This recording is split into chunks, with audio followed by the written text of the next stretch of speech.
Epilepsy is the most common serious neurological condition in the UK. Approximately 456,000 people have the condition in this country, meaning that around 1 person in every 131 people has epilepsy. The most common and effective treatment for epilepsy is with anti-epileptic medication. This programme has been put together to look at some of the issues people with epilepsy have about taking, or possibly not taking, the tablets.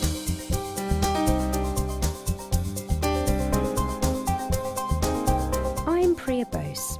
I have epilepsy, and along with other people with the condition and 2 medical professionals, we will be providing you with some information about anti-epileptic drug treatment.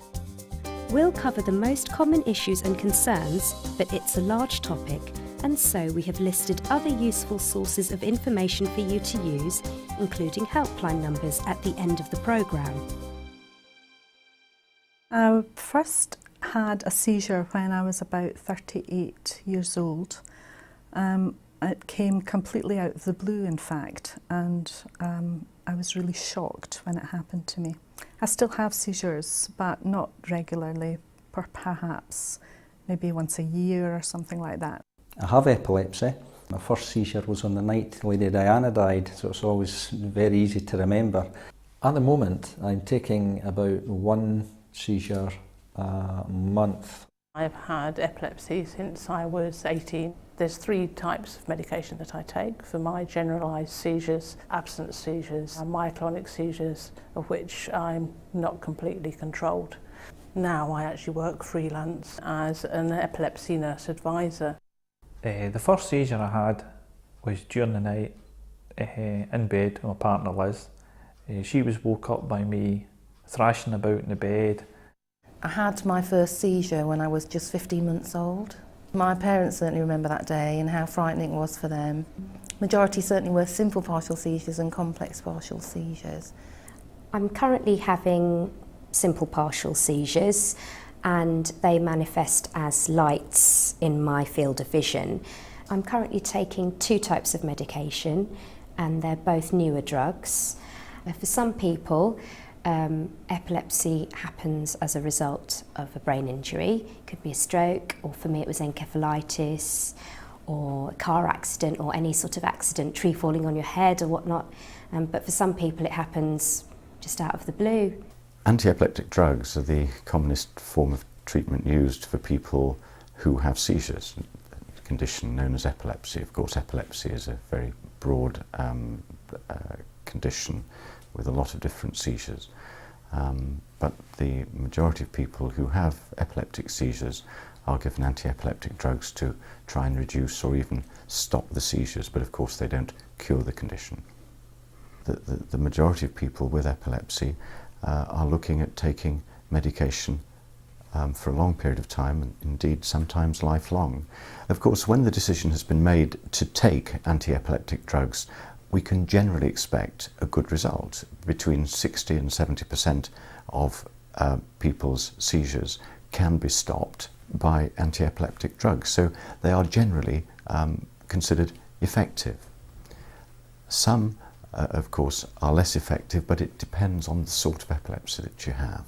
But we can generally expect most people with epilepsy to have reduced seizures or even cessation of seizures. I'm lucky. 1 drug, 1 pill in the morning and 1 pill at night. That's enough. That keeps me seizure free.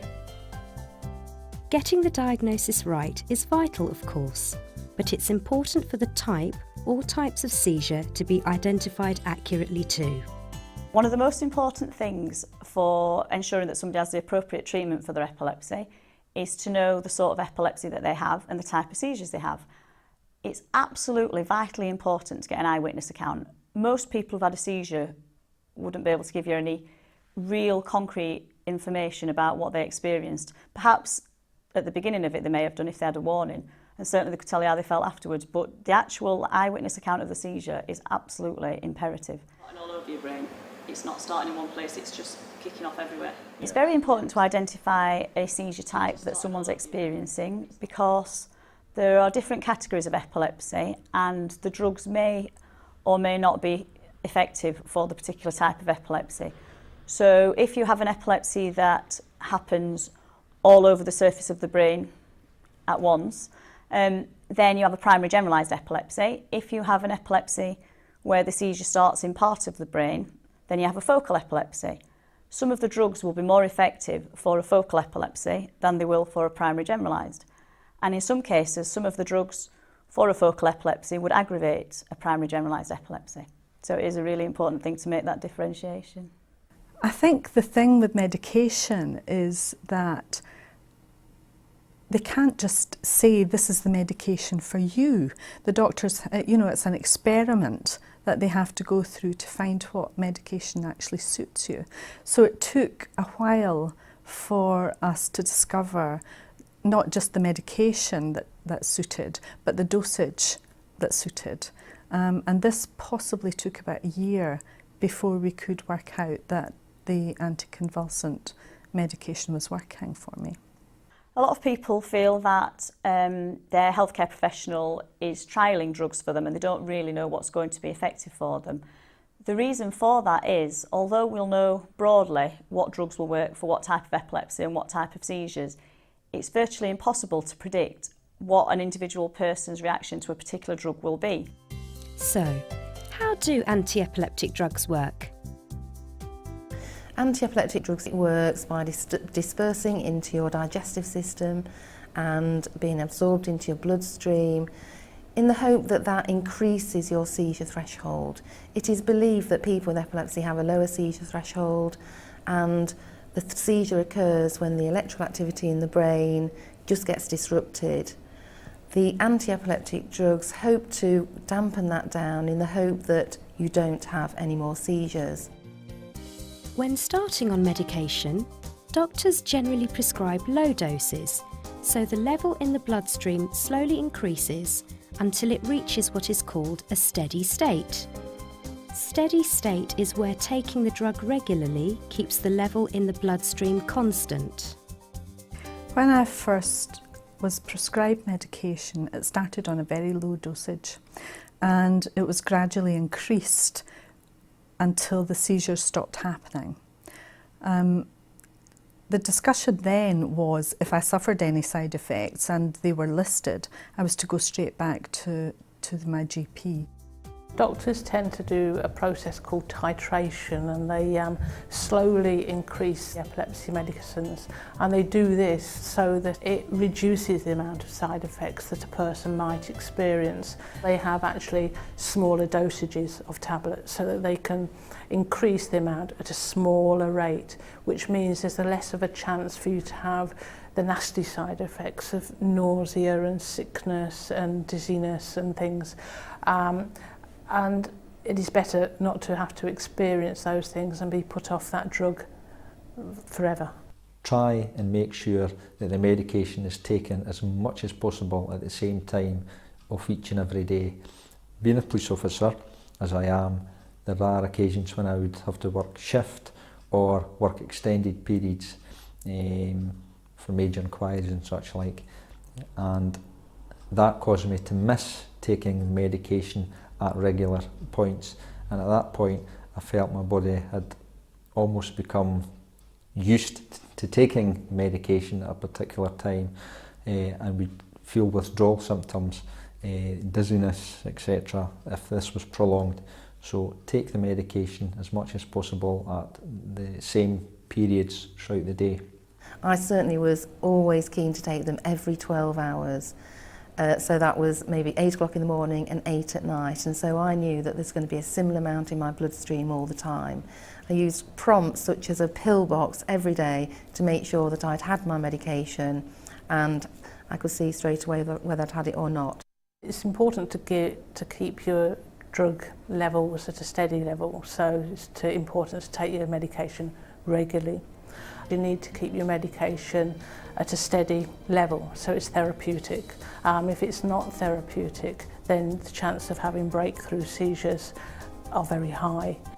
Taking the medication at regular intervals is important, as missing doses or stopping the drug suddenly causes the level in the blood to drop very abruptly. This can cause sudden, prolonged or repeated seizures. If you have breakthrough seizures abruptly, it can then go on to something like status epilepticus, which is where you have one seizure after another, which usually results in emergency admissions to hospital. Also, if this occurs, then you're back at stage 1 again for things like having driving licences revoked, and some people will even think that, oh, well, I haven't taken my medication for a day and I haven't had a seizure. That doesn't mean to say that your epilepsy has gone away. You've just been very lucky not to have a seizure. When starting on an anti-epileptic drug for the first time, some people experience side effects which can wear off with time.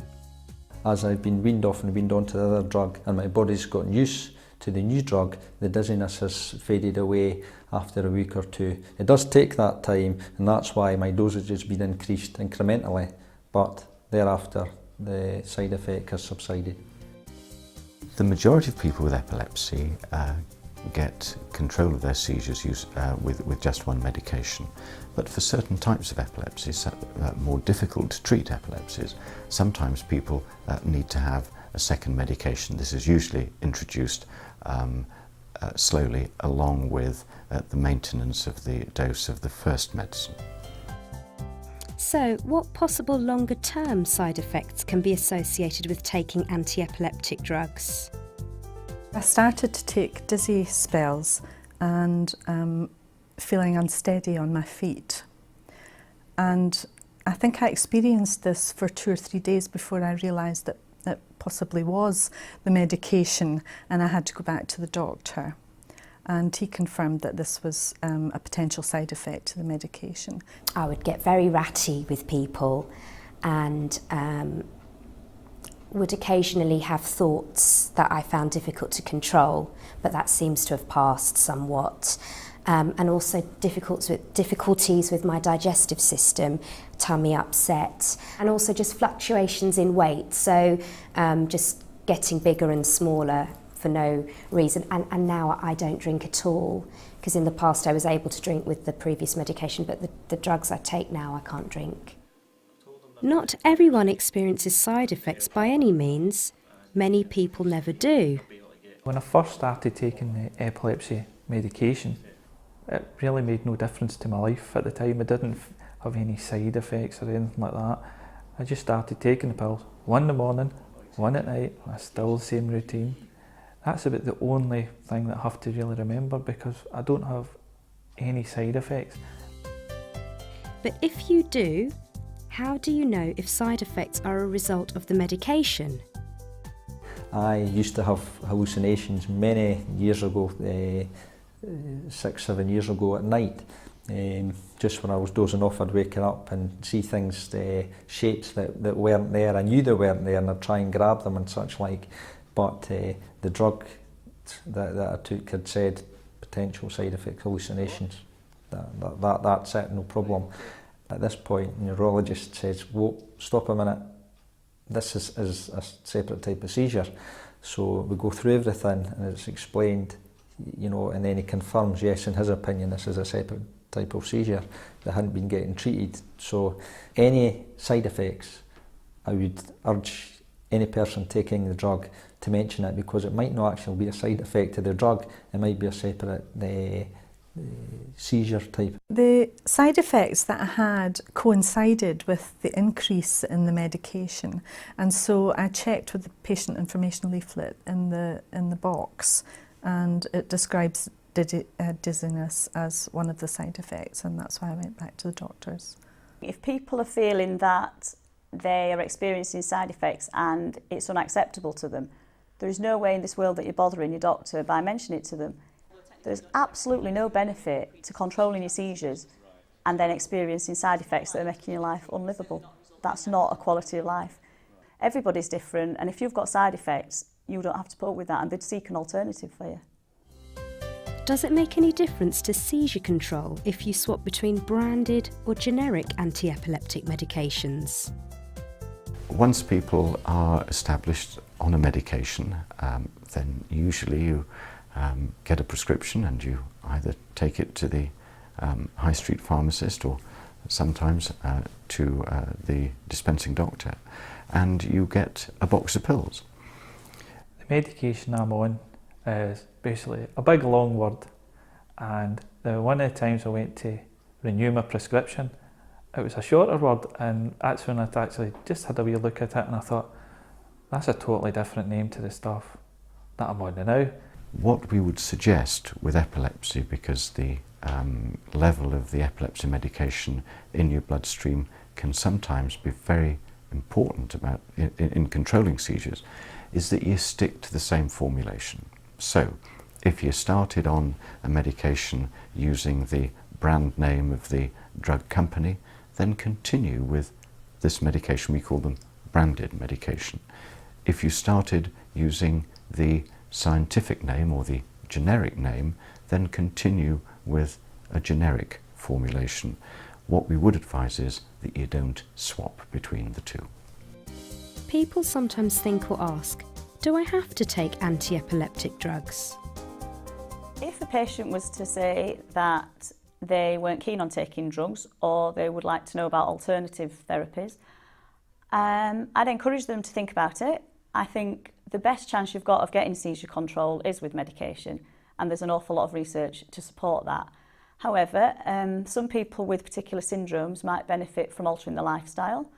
If you have a syndrome called juvenile myoclonic epilepsy, we know that that will be directly affected by lack of sleep, by alcohol, and by stress.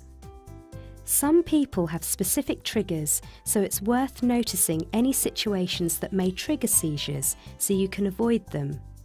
If you can manage any or all of those situations, you could actually improve your seizure control quite effectively. So therefore, you could either reduce the amount of medication you use or perhaps choose not to use it at all. It's a very personal decision. Of course, if you are thinking of coming off medication, talk to the doctor or specialist nurse, as AEDs need to be withdrawn slowly and with medical support. The doctor left it up to me to decide whether or not I was going to go on to medication, and he counselled me and we chatted about it, and he told me the side effects, potential side effects of medication. But as my seizures started to increase, I decided that I didn't want to live with these seizures on such a regular basis, and so we started to discuss the potential medication, the possible medication that I could have. There are other options which may work for a small number of people, such as managing your lifestyle, special medical diets such as the ketogenic diet, vagus nerve stimulation (VNS), or brain surgery like Sally had. All the tests pointed to the fact that I would respond well to a brain operation, and within 9 months of first meeting Professor Duncan, that had happened, and I've never had a seizure since, and it's absolutely made my life move on no end. However, drug treatment remains the best chance of becoming seizure-free for most people.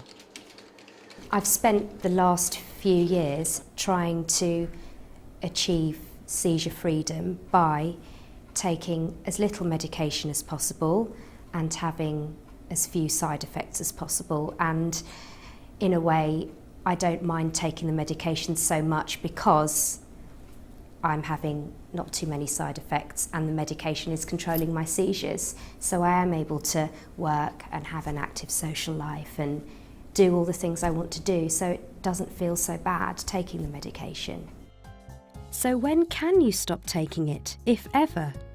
Some people actually wonder whether their epilepsy has actually gone away or not after they've been on medication for many years, and if their epilepsy particularly has been very mild anyway when they first went on to medication, and they often wonder whether they should come off the medication or not, and they consult with their consultant, they discuss this issue with them.